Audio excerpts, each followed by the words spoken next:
Good morning friends, so welcome to the prelims booster session. आज का पहला topic है इलेक्ट्रॉनिक्स कंपोनेंट मैन्युफैक्चरिंग।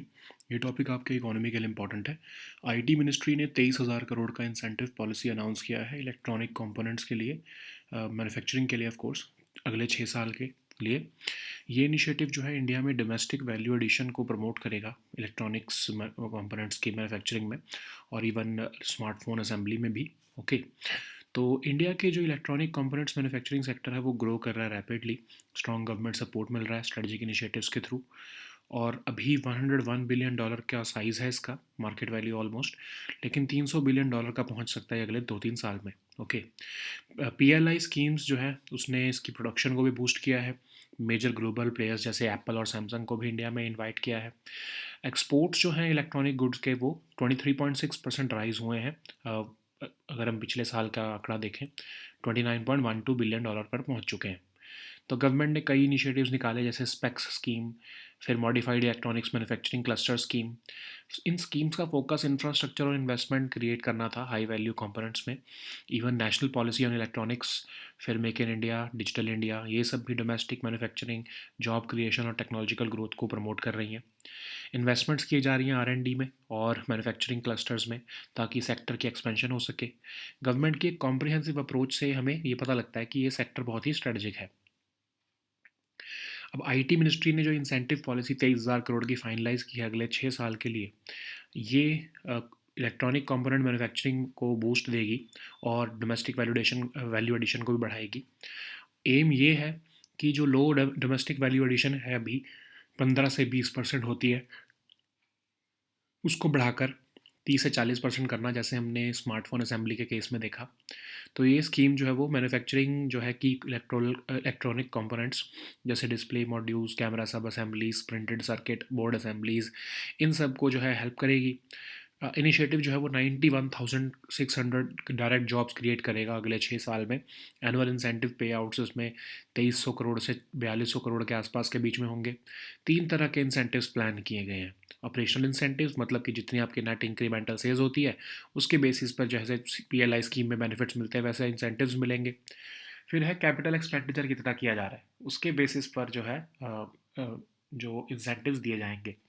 एक है हाइब्रिड मॉडल, कि आपकी सेल कितनी हो रही है और आप इन्वेस्टमेंट कितनी लेके आ रहे हो, उसके बेसिस पे इंसेंटिव्स दिए जा रहे हैं। ठीक है, और जो इन्वेस्टमेंट की एलिजिबिलिटी है, ये दोनों ग्रीन फील्ड और ब्राउन फील्ड दोनों इन्वेस्टमेंट्स को इसमें एलिजिबल होगी। फॉरेन कंपनीज भी पार्टिसिपेट कर सकती हैं ऑफ कोर्स, और ट्रांसफ़र ऑफ टेक्नोलॉजी करनी होगी उन्हें। गवर्नमेंट का असेसमेंट है कि लगभग $100 बिलियन की डोमेस्टिक डिमांड सप्लाई गैप है, जो कि अगर हम एक्सपोर्ट्स को इंक्लूड कर ले तो 140 बिलियन का पहुंच जाता है। इंडिया की करंट प्रोडक्शन कैपेसिटी अभी सिर्फ $10.75 बिलियन की है, जो कि 10% है हमारे टोटल इलेक्ट्रॉनिक्स प्रोडक्शन की। तो चैलेंजेस क्या हैं डोमेस्टिक मैन्युफैक्चरिंग में? एक तो लार्ज स्केल डोमेस्टिक प्रोडक्शन नहीं हो रही है।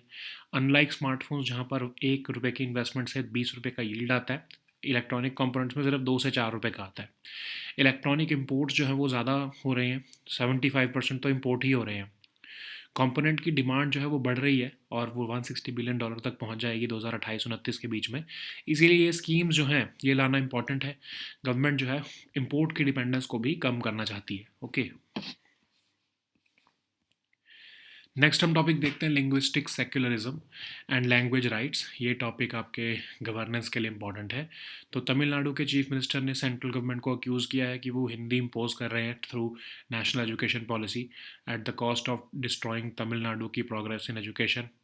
तो सुप्रीम कोर्ट ऑफ इंडिया ने इसमें बहुत ही क्रूशियल रोल प्ले किया है लैंग्वेज पॉलिसीज़ को शेप करने में और लिंग्विस्टिक सेकुलरिज्म को अपहोल्ड करने में।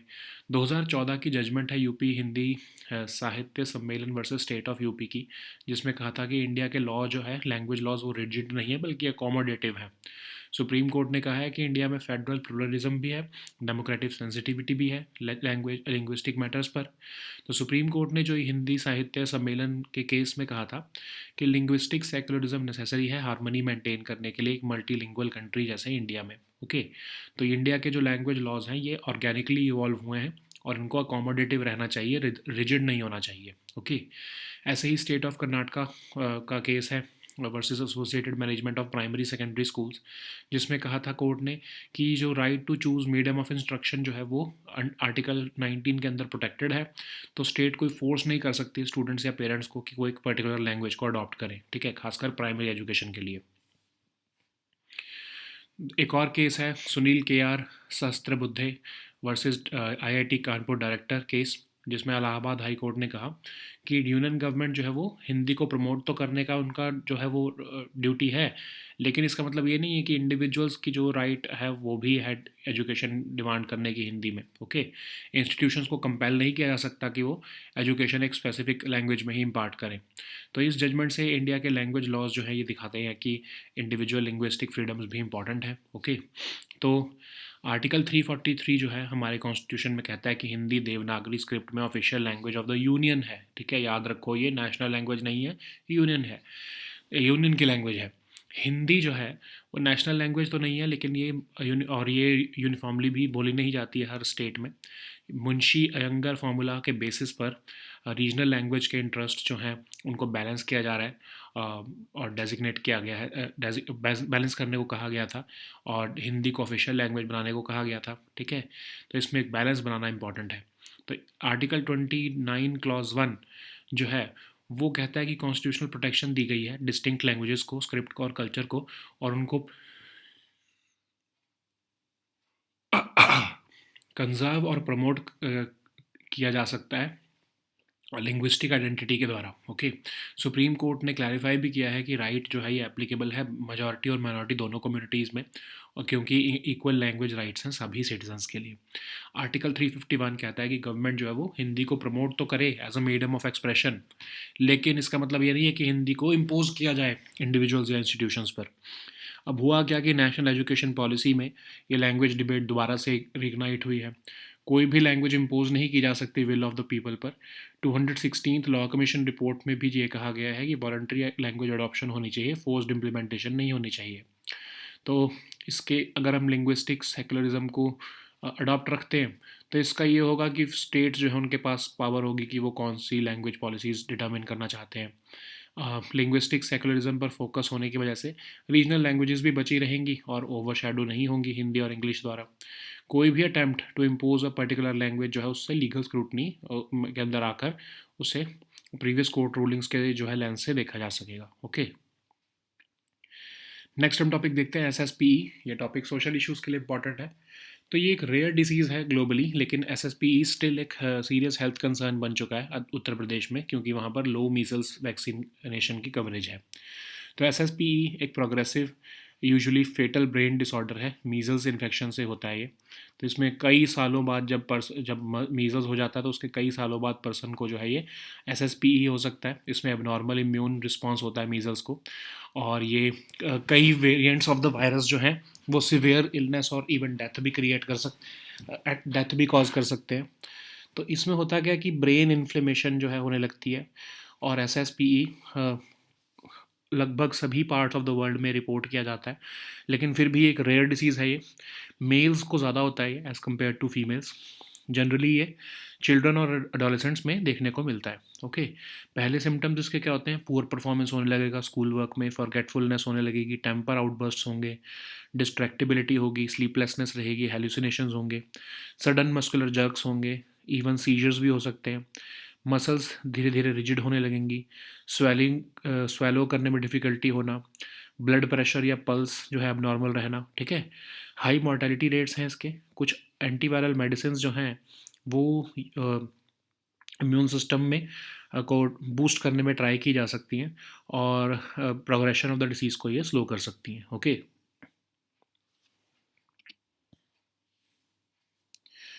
नेक्स्ट हम टॉपिक देखते हैं क्यूशू आइलैंड्स। ये टॉपिक आपके इंटरनेशनल रिलेशंस के लिए इंपॉर्टेंट है। तो जापानीज़ गवर्नमेंट ने रिसेंटली अनाउंस किया है प्लान कि वो लॉन्ग रेंज मिसाइल्स जो हैं south western island of Kyushu में जो है डिप्लॉय करेंगे। क्यूशू आइलैंड सदर्न मोस्ट और थर्ड लार्जेस्ट आइलैंड है ये, जो 4 मेन आइलैंड्स है जापान के। ये बॉर्डर्ड है ईस्ट चाइना सी से और पैसिफिक ओशन से। ईस्टर्न चैनल जो है वो सेपरेट करता है क्यूशू को कोरियन पेनिनसुला से। हाईएस्ट पीक यहाँ पर माउंट कुजू है। यहाँ पर एक तरह से सब ट्रॉपिकल क्लाइमेट है, हैवी रेनफॉल होती है। चिकोगू यहाँ की लॉन्गेस्ट रिवर है इस आइलैंड की। मेन क्रॉप्स यहाँ पर rice, T, tobacco, sweet potato और सिट्रस फ्रूट्स हैं। ओके, और यहाँ पर आयरन, स्टील और केमिकल की इंडस्ट्री जो है मेनली कंसंट्रेटेड है। नेक्स्ट हम टॉपिक देखते हैं भद्रा रिवर। ये टॉपिक एनवायरनमेंट के लिए इंपॉर्टेंट है। तो दो यूथ जो है राजस्थान के, वो अभी भद्रा रिवर में डूब गए हैं। तो भद्रा रिवर ईस्ट फ्लोइंग रिवर है कर्नाटका की, वेस्टर्न घाट्स रेंज से शुरू होती है और ये डेक्कन प्लेट्यू में के को अक्रॉस फ्लो होती है। भद्रा जो है वो तुंगा रिवर को मिलती है नियर शिवमोगा, और ये कंबाइंड रिवर कंटिन्यू करती हुई ईस्ट में एज तुंगभद्रा जाती है। तुंगभद्रा जो है कृष्णा रिवर को मिलती है आंध्र प्रदेश में, और कृष्णा रिवर फिर फाइनली जो है वो बे ऑफ बंगाल में एंड हो जाती है। जो टोटल रिवर की लेंथ है भद्रा की वो 178 किलोमीटर्स की है। ओके, नेक्स्ट हम टॉपिक देखते हैं फंसाड वाइल्ड लाइफ सेंचुरी। ये टॉपिक भी इन्वायरमेंट के लिए इम्पोर्टेंट है। तो फर्स्ट हनी हार्वेस्ट रिसेंटली जो है वो किया गया है फंसाड वाइल्ड लाइफ सेंचुरी में। तो ये लोकेटेड है Murud region of Raigad district of Maharashtra में। इसको क्रिएट किया गया था प्रिजर्व करने के लिए कुछ coastal Woodland ecosystem of western Ghats को। और ये एरिया एक एक टाइम पर पार्ट था हंटिंग रिजर्व्स का, प्रिंसली स्टेट ऑफ मुरुड जंजीरा में का। यहाँ पर पॉकेट्स ऑफ ओपन ग्रासलैंड है जिन्हें हम मल कहते हैं, थ्रू आउट द सेंचुरी ये पाए जाते हैं। Okay, so now let us see all these topics in English.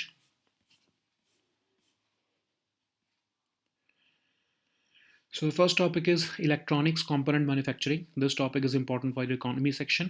So IT Ministry is finalizing a 23,000 crore rupees incentive policy for electronic components manufacturing over 6 years. And this initiative is aimed to enhance domestic value addition following the successful localization of smartphone assembly in India. So India's electronic manufacturing sector uh, electronic component manufacturing sector is growing rapidly with strong government support and strategic initiatives to make the country a global electronics hub. It is valued at $101 billion in March 2023, but this sector aims to reach to $300 billion by 2025-2026 period. The PLI schemes have boosted production and attracted major global players as well, like Apple and Samsung.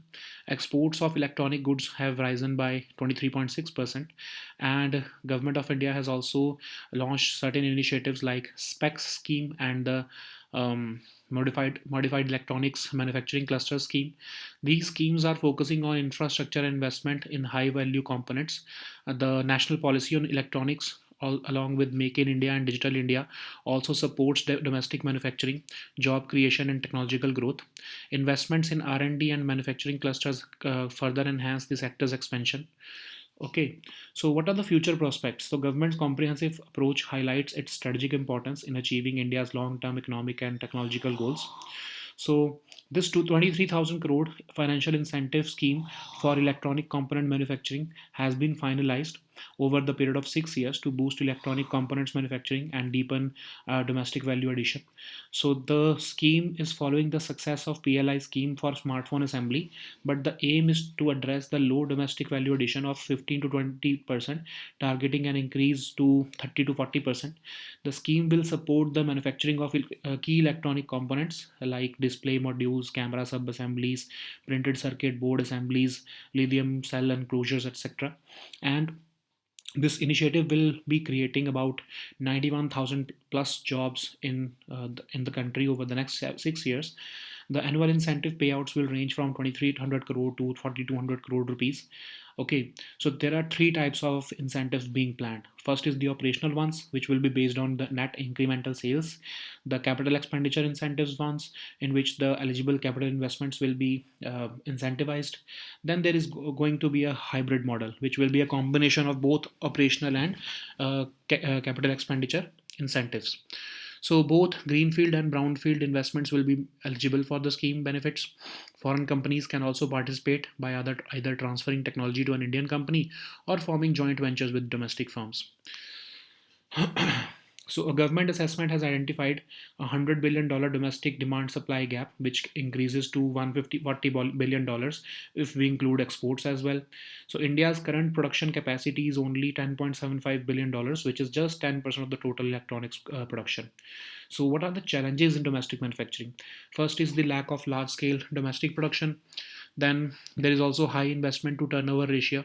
Unlike smartphones, where 1 rupee investment yields 20 rupees, in components it is only yields 2 to 4 rupees. So electronics imports accounts for 75% of total electronics production, making it the second largest import category after oil.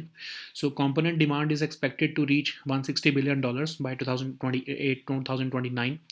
The government's incentive scheme is a crucial step to reduce import dependence for the country. Okay, in this particular sector.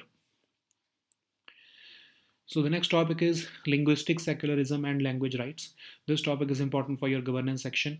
So Tamil Nadu CM has accused the center of imposing Hindi through the national education policy at the cost of totally destroying Tamil Nadu's progress in education. So Supreme Court of India has played a crucial role in shaping language policies and upholding linguistic secularism, which is a principle that promotes acceptance of the aspirations of different language speakers. This was highlighted in the 2014 judgment of UP Hindi Sahitya Sammelan versus State of UP, where the court has emphasized that India's language laws are not rigid but accommodative.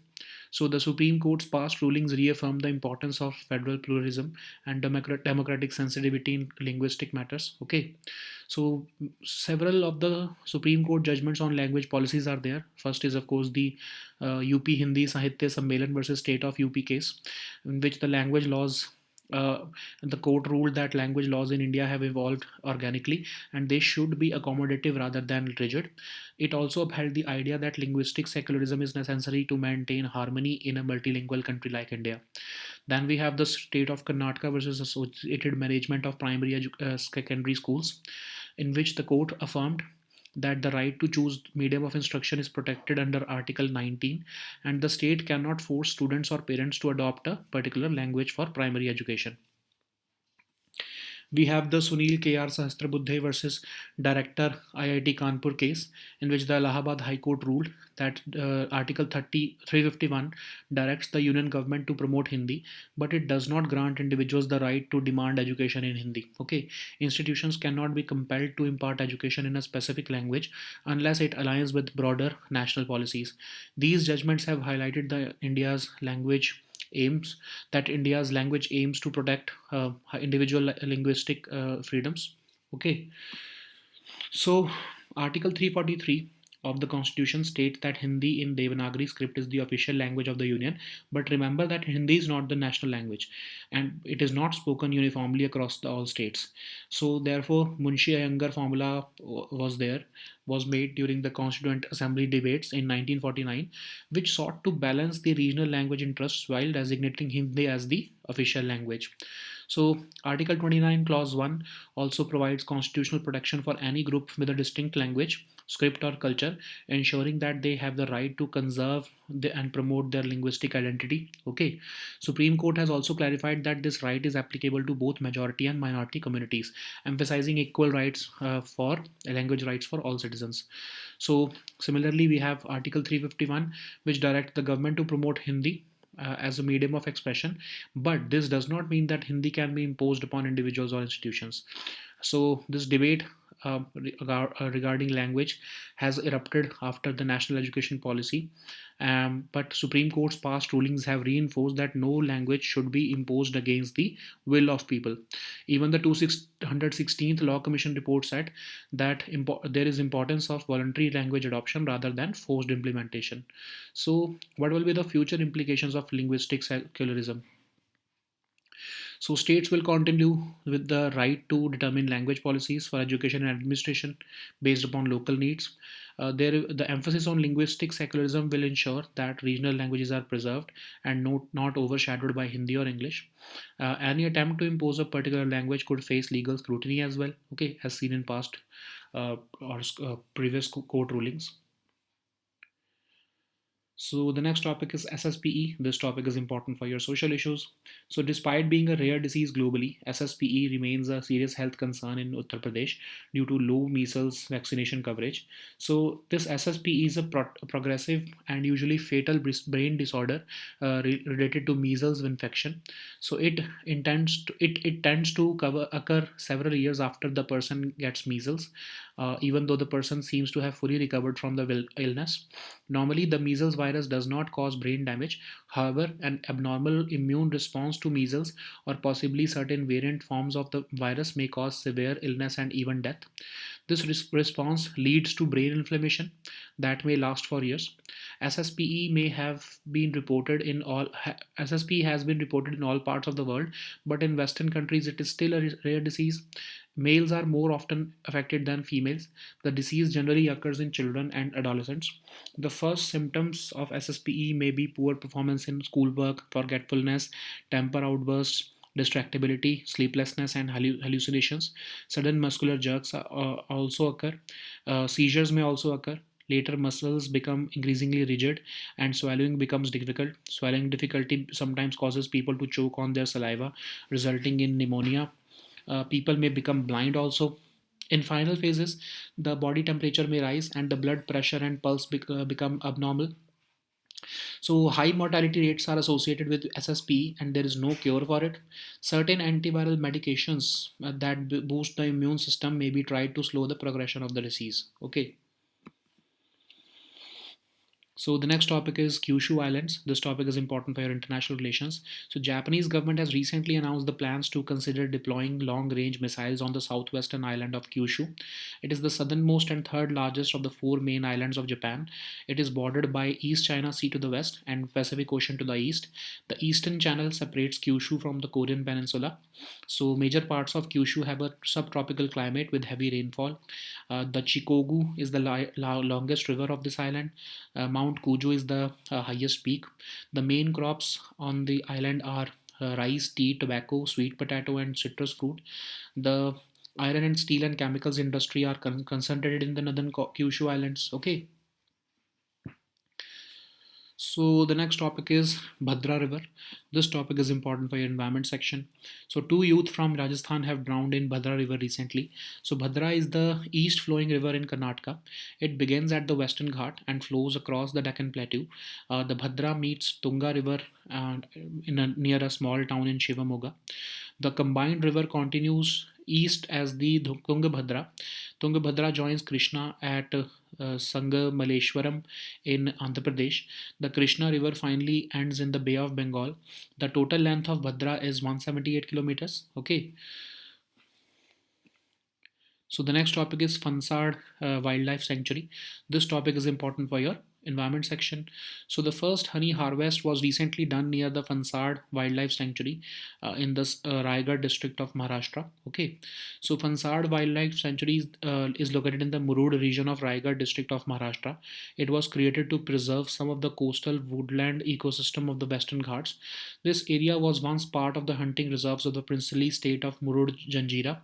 The pockets of open grassland called mulls occur throughout this sanctuary. Okay. So these were our topics for today. We'll meet next time with new topics. Until then, goodbye and take care.